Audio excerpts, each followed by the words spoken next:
28-year-old Darius Williams holds his last bowl of food. Rain pounds his broken-down food truck. His stomach growls. He hasn't eaten in 24 hours. This jambalaya is all he has left. Through the window, he sees an old homeless man shivering in the freezing rain. No shelter, no hope.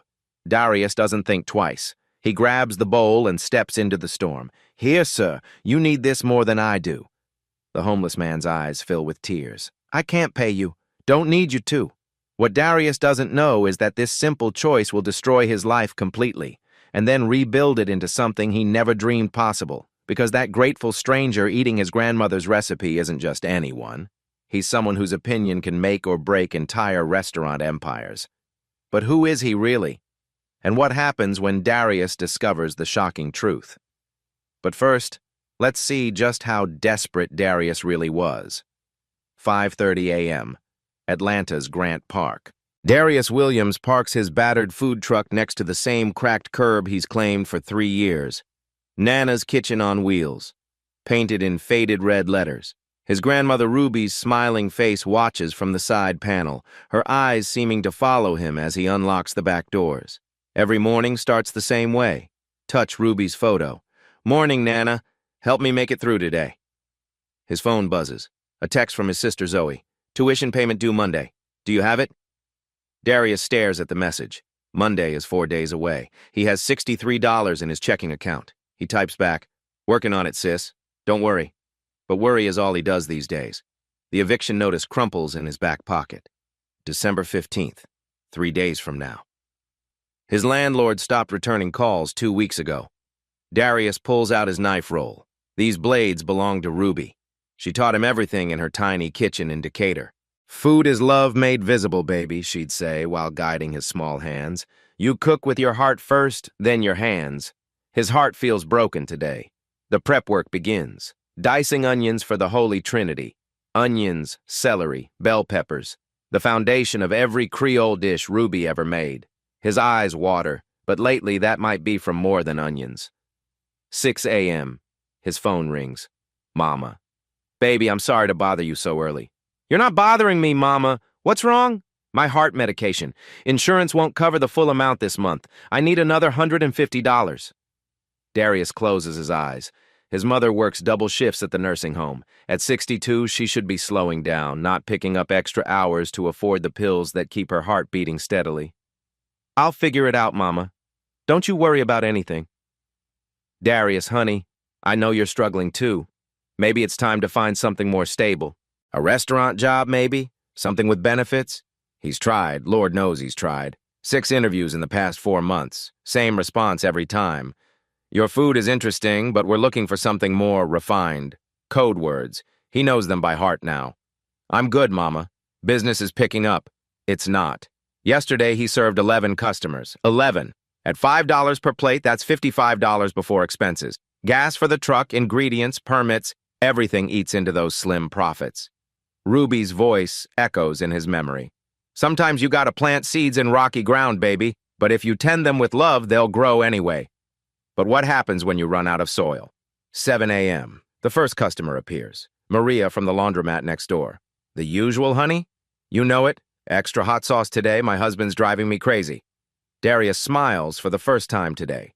Maria's been coming here since he started. Rain or shine, she shows up with exact change and stories about her family. He plates her jambalaya carefully. Ruby taught him that presentation matters, even for a $5 meal. He carves a radish rose, drizzles sauce in a perfect spiral, adds fresh parsley he grows in coffee cans behind his apartment. Maria probably doesn't notice these details. Most customers don't. But Ruby's voice won't let him cut corners. "Dignity ain't about who's watching, baby. It's about who's cooking." The morning crawls by. Tony from the construction site orders as usual. Extra rice, no onions. Mrs. Lane grabs lunch for her employees at the dry cleaner. College kids count out crumpled dollar bills for the cheapest item on his menu. Good people, loyal people, but not enough people. By noon, he served 18 customers, $90 in sales. After expenses, maybe $30 profit. Not enough for rent, not enough for Zoe's tuition, not enough for Mama's medicine.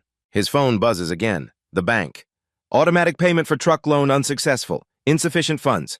Please contact us immediately." Darius's hands shake as he turns off the phone. This truck is everything. Without it, he has nothing. No business, no income, no way to honor Ruby's memory. 2 p.m. Lunch rush should be happening now. Instead, he served 23 customers total.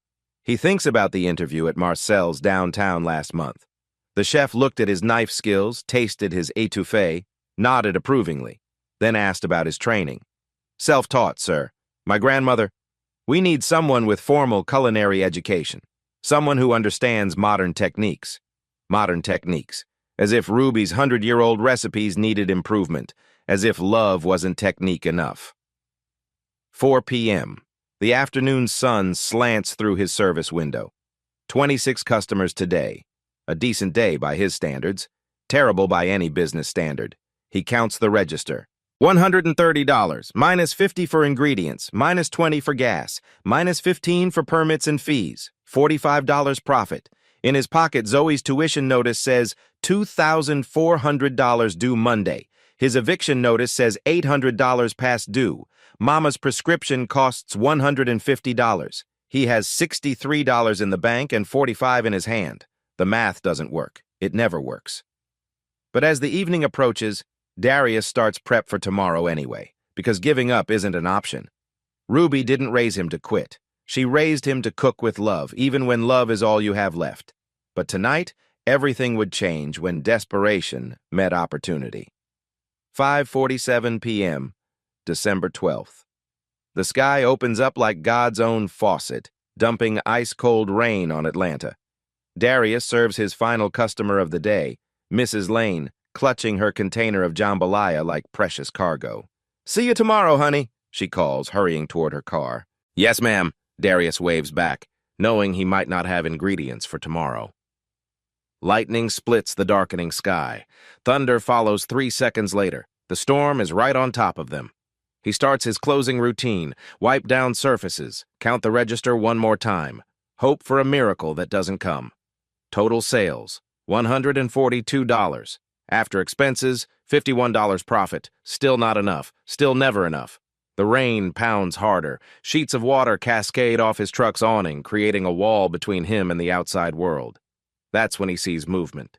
Behind Murphy's diner near the dumpster, something shifts in the darkness. Darius squints through the rain-streaked window. A figure hunched under what looks like cardboard. A person. Someone caught in this storm with nothing but makeshift shelter that's already falling apart. Lightning flashes again, illuminating the scene for one brutal second. An older man, maybe 60, white hair plastered to his skull, clothes soaked through, shivering violently in the December cold. The temperature gauge in Darius's truck reads 38 degrees. Dangerous cold, hypothermia weather. The man's cardboard shelter disintegrates before Darius's eyes. The rain has turned it into brown mush. Now he has nothing between him and the storm. Another lightning flash. The man is trying to gather newspapers, trying to build some kind of protection, but everything is soaked. Everything is useless. Darius watches the man's hands shake as he attempts to rearrange soggy papers. Those hands look different. Pale, thin, but steady despite the cold. Clean fingernails despite everything. There's something else. A leather bag clutched against the man's chest, wrapped in plastic like it contains something precious. Even homeless and freezing, he's protecting that bag. The wind picks up. The man starts coughing, deep rattling sounds that carry even through the storm, the kind of cough that means serious trouble. Darius looks down at his prep station. One bowl of jambalaya sits covered with plastic wrap. His dinner. The last serving was made from the last of his ingredients. His stomach growls loud enough to hear over the rain. He hasn't eaten since yesterday morning. A piece of toast and black coffee. His phone buzzes. A text from Zoe. "Got my final grades, made Dean's List. So excited to tell you in person when I come home for Christmas." Dean's List. His baby sister, the first Williams to attend college, made Dean's List. Pride swells in his chest, followed immediately by panic. If he can't pay her tuition, she'll have to drop out. All that brilliance, all that potential wasted because her big brother couldn't make it work. He looks at the jambalaya again, his dinner, his sustenance, the fuel he needs to get through another night and wake up tomorrow to try again. Outside, the homeless man collapses against the brick wall. His coughing fit is getting worse. His lips look blue even from this distance. This is how people die. Alone, cold, forgotten. Darius thinks about his grandmother, Ruby. She used to tell stories about the Great Depression, how neighbors looked out for each other when everyone had nothing. Sometimes, she'd say, you gotta be someone's miracle, baby, even when you need a miracle yourself. The homeless man tries to stand, stumbles, sits back down hard. His breathing looks labored. Darius's hands move before his mind catches up. He grabs the jambalaya container, adds the last piece of cornbread from his personal stash. Fill a thermos with hot coffee. Good coffee, not the cheap stuff. His practical side screams in protest. You need that food. You need every penny. This won't change anything for you, but it might ruin everything. But Ruby's voice is louder. Hungry is temporary, baby. But how you treat folks when you got nothing, that's permanent. Darius finds his emergency blanket, a red wool one Mama gave him last Christmas, his only warm blanket, the one he uses when the truck's heater breaks. He wraps everything in a plastic bag to keep it dry. The rain soaks through his jacket in seconds as he steps outside. The cold hits like a physical blow. Ice water runs down his neck, under his collar. The homeless man looks up as Darius approaches, blue eyes alert despite everything. When he speaks, his voice surprises Darius. Educated, refined, like someone who's used to better circumstances. I don't want any trouble, son. No trouble, sir. Just thought you might be hungry. Darius kneels in the mud and offers the container. Steam rises when the man opens it, and his face transforms completely. Those blue eyes fill with tears. And that's when Darius notices something else. The way the man is looking at the food, not just grateful, something more. Like he recognizes something in that jambalaya that goes beyond hunger. Like he knows exactly what he's tasting. Sir, I'm Darius. What's your name? The man looks up from the steaming container, tears mixing with rainwater on his weathered cheeks. James, he says quietly. And this smells incredible. Darius kneels in the mud, rain pounding his back. Go ahead, eat. It's still hot. James takes his first bite. His reaction stops Darius cold. Most people wolf down food when they're starving. James doesn't. He chews slowly, deliberately. His eyes close. His breathing changes. It's like watching someone taste wine at a fancy restaurant. The roux, James murmurs, eyes still closed. How long did you cook it? Darius blinks. Nobody asks about roux technique. Most people don't even know what roux is. 40 minutes, low and slow like my grandma taught me. Ruby's method, James nods. Dark chocolate color, perfect nutty aroma. You can't rush that. Wait, how does he know about Ruby? You know my grandmother? James's eyes snap open. No, sorry, I know good cooking when I taste it. But something flickers across his face, like he said too much. The rain pounds harder. James starts shivering violently again, the brief warmth from the food already fading. Come on, Darius stands. You can't stay out here. You'll freeze to death. I don't want to impose. You're not imposing. I'm offering. Darius helps James to his feet. The older man clutches his leather satchel like a lifeline, even as he stumbles from cold and exhaustion. Inside the food truck, James looks around with those sharp blue eyes, taking in everything. The prep stations, the knife techniques are evident in Darius's mise en place, the way ingredients are organized. This is beautiful, he says. You run a tight ship. Again, not what Darius expects from a homeless man. James talks like someone who understands professional kitchens. Darius hands him towels from his emergency kit. Here, dry off. I'll make some coffee. As James dries his hair, Darius notices his hands again. They're shaking from the cold, but they're soft, like hands that haven't done manual labor, and there's something under his fingernails. Dark stains, ink stains. What do you do, James? I mean, before... James pauses, towel in his hands. I worked with food a long time ago. Yeah, cooking? Something like that. Evasive. But Darius doesn't push. Everyone's got their story. He pours coffee into a paper cup, hands it over. James wraps his fingers around it gratefully. This coffee, James says after a sip. It's good, really good. Not dinner coffee. I buy the expensive stuff. Figure if you're gonna do something, do it right. James nods approvingly. Quality matters, even in the smallest details. They sit in comfortable silence as the storm rages outside. James finishes the jambalaya, but he's still studying it. Looking at the presentation, The garnish, the way Darius carved the radish roses. You plate like you're feeding critics, James observes. Ruby taught me that every meal should be special. Doesn't matter if it's a $5 plate or $50 plate. People deserve beauty. Your grandmother sounds like a wise woman. She was everything. Taught me everything I know. James sets down his empty container with surprising care. This jambalaya, it's exceptional. The spice balance is perfect. The seafood stock adds depth most people skip, and the way you built the flavors. He pauses like he's choosing his words carefully. Where did you learn to cook like this? Ruby's kitchen. Been cooking since I was 8 years old. No formal training. Couldn't afford culinary school. I tried to get jobs at nice restaurants, but... Darius shrugs. They want degrees, not talent. Something changes in James's expression, a flash of anger. That's criminal, he says quietly. Absolute criminal waste. The intensity in his voice surprises Darius, like this is personal for James somehow. You okay? James catches himself. Sorry, I've seen too much talent wasted over the years. People who judge food by pedigree instead of taste. You talk like you know the restaurant business. I've been around it. Another non-answer. But James's eyes are distant now, like he's remembering something painful. The storm is finally letting up. James finishes his coffee and stands. I should go. You've been more than kind. Where will you sleep tonight? I'll find somewhere. Darius pulls out the red blanket. Take this. I can't. You'll need it. I've got heat in my apartment. You don't. James accepts the blanket, holding it like it's made of gold. And keep the container, Darius adds. Bring it back if you're ever in the neighborhood. Why? James asks suddenly. Why did you help me? You don't know me. You needed that food yourself. Darius thinks about Ruby, about the stories she told, about the way she lived. My grandma used to say we're all just walking each other home. Some days you need help, some days you give it. Today I gave it. James stares at him for a long moment. Then he reaches into his leather satchel and pulls out a business card. Water damaged, but still readable. If you ever need anything, he says.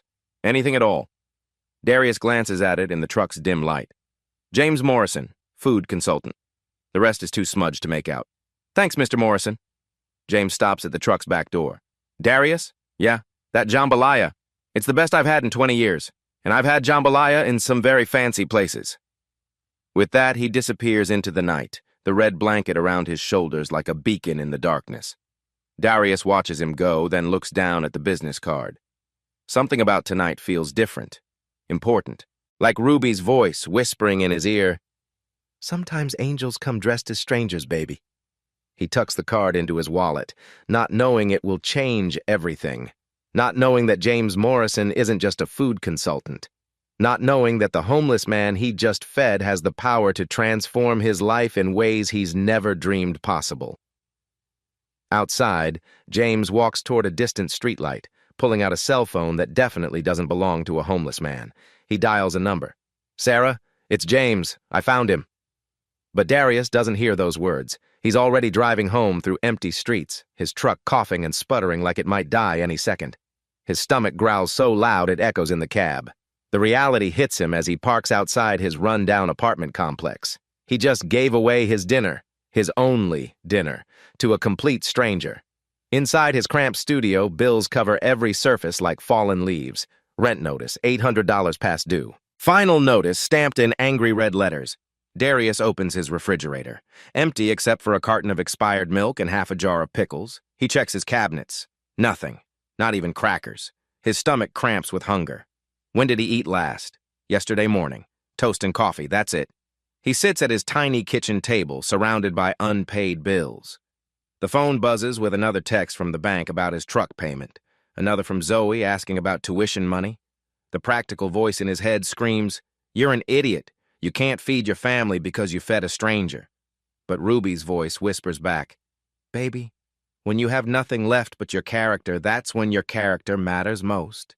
The character doesn't pay rent, Nana." His phone rings. Mama. "Hey, baby, just calling to check on you." "I'm good, Mama. Just got home." "You sound tired. Are you eating enough?" The lie comes easy. "Yeah, Mama, had a big dinner." "Good." I worry about you working so hard. Maybe tomorrow will be better. Maybe. After she hangs up, Darius stares at the ceiling. Maybe tomorrow will be better. But maybe tomorrow he won't have a truck. Maybe tomorrow the bank will repossess his only source of income. He pulls out James's business card. Water damaged, smudged, but still readable. James Morrison, food consultant. Food consultant. That could mean anything. Restaurant advisor, nutritionist, menu planner for nursing homes. But something about James bothered him. The way he talked about Rue, the way he analyzed flavors, the questions he asked. Nobody knows that much about food without serious training. 3:17 a.m. Darius lies awake, stomach growling like an angry animal. He tries to remember the last time he was this hungry. Maybe never. Even as a kid, Ruby always made sure he ate. He Googles James Morrison Food Consultant Atlanta. Nothing specific. Too common a name. Dozens of results, none matching the man he met. But something nags at him. The way James said Ruby's method, like he knew her techniques. The way he held that leather satchel like it contained gold. Those ink-stained fingers. 4 a.m. Still awake. Darius gets up, drinks water to fill his stomach, checks his bank account on his phone. $63.42. Truck payment due. $340. Zoe's tuition, $2,400. Mama's medication, $150. The math hasn't changed because he fed a homeless man. If anything, missing dinner makes tomorrow harder. Less energy, less focus, less ability to cook at his best. Maybe that practical voice is right. Maybe kindness is a luxury he can't afford. Dawn breaks gray and cold. Darius forces himself out of bed, showers with lukewarm water because the heat costs extra. In the mirror, his face looks hollow. He's lost weight, can't afford to lose more. Time to set up the truck, time to pretend everything's fine, time to cook with love when love feels impossible. But as he drives to his spot in Grant Park, something feels different. Yesterday's customers seem to notice. Maria from the laundromat looks concerned. "You okay, honey? You look tired. Just a long night." Tony from construction orders extra rice and beans. "Here," he says, leaving a $10 tip. "Get yourself something good to eat." Kindness returned to him, just like Ruby promised. By lunch, he's served 15 customers, better than yesterday. Each sale feels like survival. At 2 p.m., an older woman approaches his window, well-dressed, with kind eyes. "Excuse me, are you Darius?" "Yes, ma'am." "A friend of mine ate here yesterday. James Morrison? He couldn't stop talking about your jambalaya." Darius's heart skips. James was here? He said it was the best meal he'd had in years. I had to try it myself. She orders the jambalaya special, tips generously, and leaves with a smile. As Darius watches her go, one thought echoes in his mind. Who exactly is James Morrison? 3 miles across town, James sits in the back of a black sedan, laptop open, typing furiously. The homeless clothes are gone. Now he wears an expensive wool coat, his silver hair neatly combed. This is not a man who sleeps in the streets. His phone buzzes. "Mr. Morrison, the photographer from New York, just landed. Where should we meet tomorrow?" "Cancel that," James says without looking up from his screen. "We need more time. I want to observe him again first." On his laptop screen, detailed notes from last night. Pages of observations about Darius's techniques, ingredient choices, presentation skills. Roux, dark chocolate color, perfect nutty aroma, 40 minutes low heat. Classical French technique despite no formal training. Plating shows incredible attention to detail. Radish roses, sauce spirals, fresh herb garnish on a $5 plate. Customer relationships suggest deep community loyalty. This is authentic. His phone rings. Sarah, his assistant. "James? How did the final test go?" "He passed. More than passed. He's extraordinary." "So we're moving forward with the feature?" "Sarah, in 25 years of food criticism, I've never tasted anything like what that young man served me. And I've eaten at Le Bernardin, French Laundry, Noma. That good? Better. Because it wasn't just technique. It was heart, soul, everything the industry has forgotten." James pulls out a leather notebook, the same one he protected so carefully last night. Inside, detailed reviews of Atlanta's food scene, sketches of dishes, professional observations that would make or break restaurants. This is no ordinary notebook. This is the working journal of someone whose opinion shapes the culinary world. There's something else, Sarah. His character. I tested him under pressure. Hunger, desperation, financial ruin. He gave away his last meal without hesitation. To a stranger. To someone he thought needed it more. That's not just good cooking, Sarah. That's good humanity. Meanwhile, back at the food truck, Darius faces the brutal consequences of his kindness. Day 3 after feeding James, he's lost 8 pounds. His hands shake as he preps vegetables, not from nerves, from hunger. Yesterday, he served only 12 customers. Today might be worse. His sister calls, crying. Darius, I got a letter. If tuition isn't paid by Friday, I have to withdraw from school. Friday, 2 days away. Don't worry, Zoe. I'll figure something out. But what? Rob a bank? Sell his truck? Give up on Ruby's dream forever? His mother calls next. Baby, I had to skip my heart medication yesterday. Couldn't afford the refill. The weight of being everyone's provider crushes down on him. All because he chose to feed a stranger who claimed to be a food consultant. That evening, as Darius closes up shop, he notices something. A black sedan parked across the street. Tinted windows. Expensive looking. It's been there for 2 hours. The same car from yesterday. As he drives away, the sedan follows at a distance. Someone is watching him. Someone who knows exactly who James Morrison really is. Thursday evening, closing time. Darius hasn't eaten in 36 hours. His vision blurs as he wipes down surfaces. His hands won't stop shaking. 8 customers today? 8? Barely enough to buy gas. Tomorrow is Friday. Zoe's tuition deadline. Mama's medication is running out. The truck payment was overdue. Through his service window, he spots a familiar figure walking toward him. James Morrison. Looking better than before, but still carrying that leather satchel like it holds the secrets of the universe. Darius? I wanted to return your container. Darius's heart sinks. Another person expecting food he can't afford to give away. I don't have much left today, Mr. Morrison. Actually, I'm not here for food. I'm here to talk. James climbs into the truck. Up close, Darius notices things he missed before. James's clothes are cleaner. His shoes, while worn, are expensive leather, and his eyes, sharp, calculating like someone used to making important decisions. How are you holding up? James asks. I'm fine. You've lost weight. When did you last eat? Darius doesn't answer. Can't answer. His pride won't let him admit that feeding James cost him everything. I brought you something, James says, pulling out a thermos. Soup, homemade. The smell hits Darius like a physical blow. Rich, complex, perfectly seasoned. His stomach cramps with need. I can't pay you. I'm not asking you to. Darius accepts the thermos with trembling hands. The first sip nearly brings him to tears. It's not just soup. It's restaurant-quality soup. The kind that costs $30 a bowl downtown. This is incredible. Where did you get it? I made it. You made this? James nods. I told you I worked with food. As Darius eats, James watches him with those sharp eyes, like he's studying him, taking mental notes.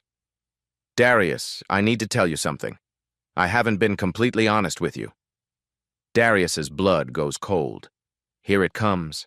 The catch, the bill, the thing that's too good to be true. What do you mean? James pulls out his phone, opens a website, shows Darius the screen, a professional headshot. James Morrison in an expensive suit, standing in what looks like a test kitchen. The header reads, Global Culinary Review, James Morrison, Editor-in-Chief. Darius stares at the screen. The words don't compute. Global Culinary Review, he whispers. You're the James Morrison? The James Morrison whose restaurant reviews are front-page news, who gave 4 stars to Le Bernardin, whose annual best of list is considered the industry Bible. The man whose opinion can make or break culinary careers worldwide. You were undercover? This whole time? Research. I've been living on the streets for a month discovering Atlanta's hidden food scene. Darius's hands shake, but not from hunger anymore, from rage. So this was all fake? Your homelessness, your gratitude, everything? The gratitude was real. The hunger was real. And Darius, you lied to me! Darius explodes, standing so fast he hits his head on the truck's low ceiling. I've been starving for a week because of what I gave you. My sister might drop out of college. My mother can't afford her heart medication. The words pour out like a dam bursting. You want to know why I lost weight? Because I gave you my last meal and then couldn't afford to eat. You want to know why my hands shake? Because I've been living on coffee and hope while you were playing games. James sits quietly, taking the verbal assault. I work 16-hour days in this truck, trying to honor my grandmother's memory, trying to keep my family together, and you turn it into some sick experiment. Darius, my grandmother would be ashamed of me. I failed her recipes. I failed my family. I failed everyone who believed in me. And for what? So you could write about the poor black boy who didn't know better. The truck falls silent except for Darius's ragged breathing. James speaks quietly. Are you finished? Just go. Write your article. Get your laughs, but leave me alone. I'm not laughing, Darius. I'm in awe. What? Do you know how many successful chefs I've met? Hundreds.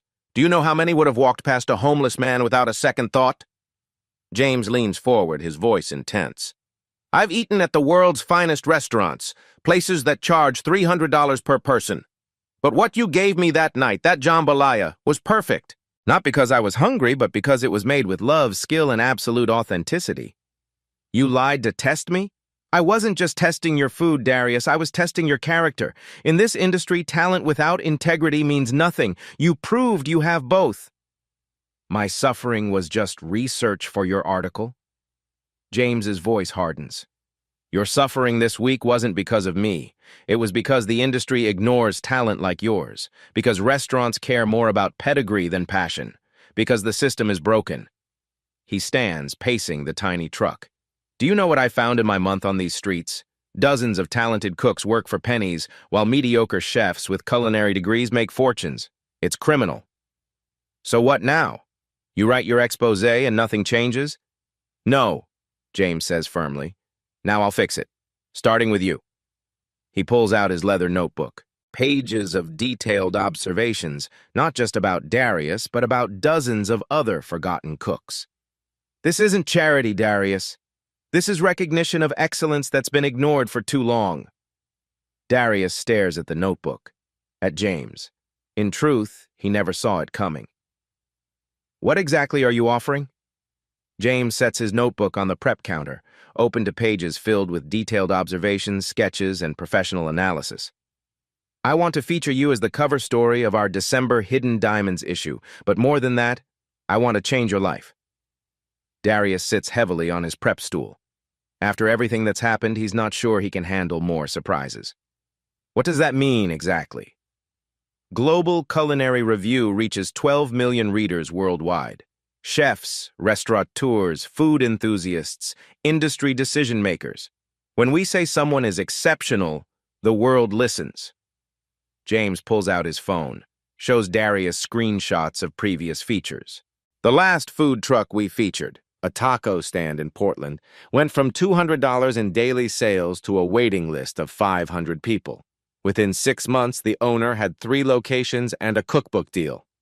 That's impossible. It's not. It's the power of authentic recognition. The food world is starving for real talent, real stories. They're tired of celebrity chefs and Instagram gimmicks. They want what you have. James scrolls through more examples. Food trucks becoming franchises, unknown cooks landing television shows, cookbook deals worth millions. But I'm offering more than a review, Darius. My publisher wants to expand into culinary development, finding authentic talent and building sustainable careers. You'd be our first partner. He opens a presentation on his tablet. Professional slides, financial projections, business plans. Nana's Kitchen Enterprise.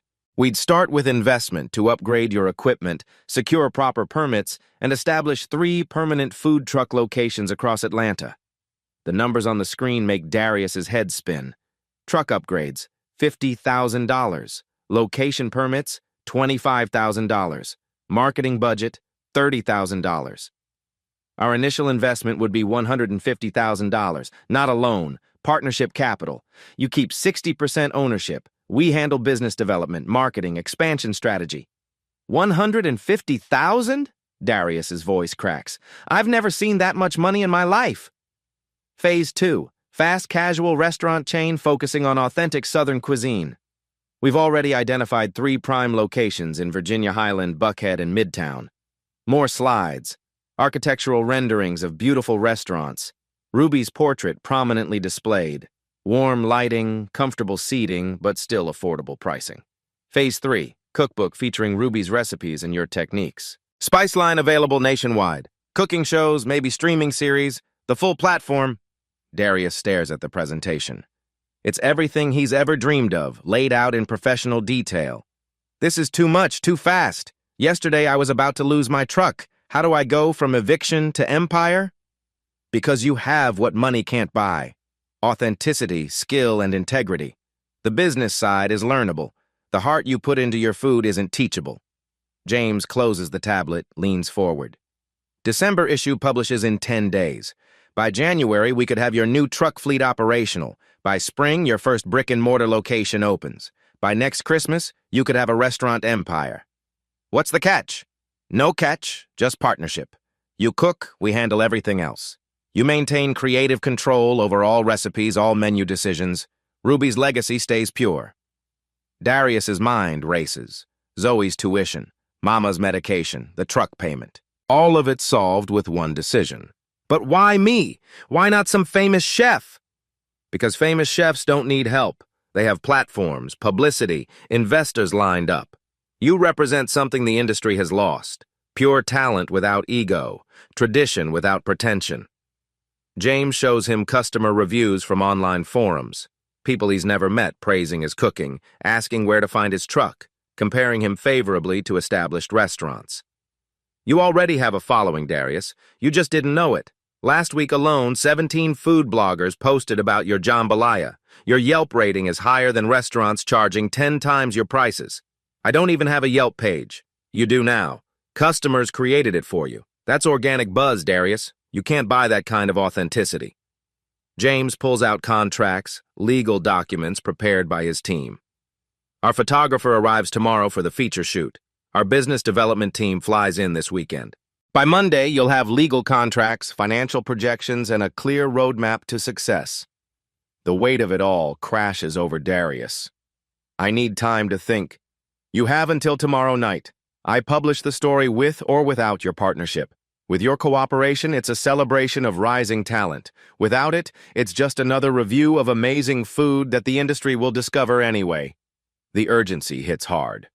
Why the deadline? Because my publisher has 3 other candidates lined up. We're only doing one Hidden Diamond partnership this year. I want it to be you, but I can't wait indefinitely. James stands, gathering his materials. Darius, people are going to find you now whether you're ready or not. Food bloggers, critics, customers, they're coming. I'd rather help you navigate success than watch you struggle with unwanted fame. He pauses at the truck's back door. Your grandmother's legacy deserves more than a struggling food truck. Ruby's recipes deserve to feed the world, not just your neighborhood. The emotional manipulation is subtle but effective. Ruby's dream, her recipes, her legacy. There's one more thing, James adds. My article won't just focus on your food. It'll tell Ruby's story, how a grandmother's love and recipes created a culinary artist. Your heritage isn't a novelty, Darius. It's your strength. As James prepares to leave, Darius feels the weight of the moment. Every dreamer faces this choice, when the dream suddenly becomes possible, terrifying, and real all at once. So what's it going to be? James asks quietly. Do we build something extraordinary together, or do I write about the most talented chef who chose to stay hidden? The question hangs in the air like smoke from Ruby's old cast-iron pan. Everything changes tomorrow night. That night, alone in his apartment with bills scattered across the table like fallen dreams, Darius makes the call that will change everything. James, it's Darius. I'm in. Let's do this. December 15th. The article drops 6 a.m. The cover of Global Culinary Review goes live online. Darius's face, smiling over a steaming bowl of jambalaya. The headline, the $5 meal that reminded me why I became a food critic. By 6:30 a.m., the article had been shared 2,000 times. By 7 a.m., Food Network posted it on their social media with the caption, "This is what authentic food looks like." By 8 a.m., Anthony Bourdain's estate shares it. This is the kind of story Tony would have loved. By 9 a.m., 200 people are lined up at Darius's food truck. Darius stares at the crowd from inside his truck, hands shaking with disbelief. News vans, food bloggers with cameras, customers driving from Nashville, Birmingham, Jacksonville. His phone hasn't stopped ringing. CNN wants an interview. Good Morning America wants him in New York. Publishers are bidding for cookbook rights. Order up, he calls. plating jambalaya for the 50th customer of the morning. It's not even noon. Week 2, the transformation.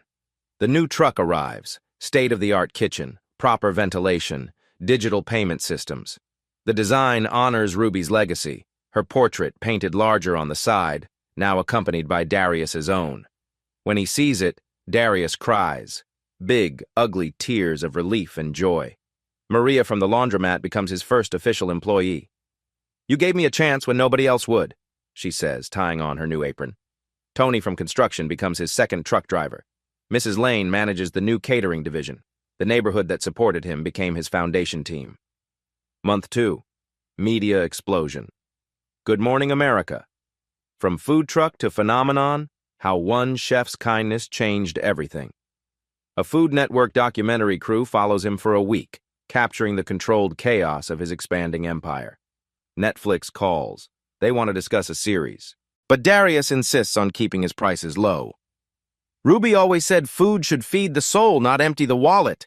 Jambalaya still costs $8, still served with the same love, just to more people." Month 4. Ruby's Table opens Virginia Highland, 150 seats, but it feels intimate. Exposed brick walls, warm lighting, Ruby's portrait watching over everything. The menu features elevated versions of Ruby's recipes, but nothing costs more than $25. Darius refuses to price out working families. Reservations book 3 months out. Food critics fly in from New York, Los Angeles, Chicago. Every review uses the same word, authentic. But the real magic happens on community nights, the ripple effect. Every Tuesday, Ruby's Table offers free meals to homeless individuals. Not charity, dignity. Full service, best ingredients, same respect given to paying customers. James Morrison attends the first community night, no longer disguised. When Darius hands him a plate of jambalaya, they both smile. "Still the best meal I ever had," James says. The homeless community remembers. Word spreads. Other restaurants start similar programs. Community investment. 6 months after the article, Darius opens Ruby's Kitchen Academy in an abandoned warehouse in Grant Park. Cooking classes for neighborhood kids, culinary scholarships for single mothers, job training programs for homeless individuals taught by Darius himself. The first graduating class, 12 students, 3 start their own food trucks, 2 get hired at upscale restaurants, 1 receives a full scholarship to culinary school. Business success beyond dreams. Revenue projections exceeded by 300%. 3 food truck locations across Atlanta, each serving different neighborhoods. The Spice line launches in Whole Foods nationwide. Ruby's Secret Blend became their best-selling seasoning. Cookbook pre-orders hit the New York Times bestseller list before publication, but numbers don't tell the whole story. The real impact property values in Grant Park rise, but Darius works with the city to prevent displacement of longtime residents. He buys buildings, keeps rents affordable, ensures the community that supported him benefits from his success. Other food critics begin similar hidden gem investigations.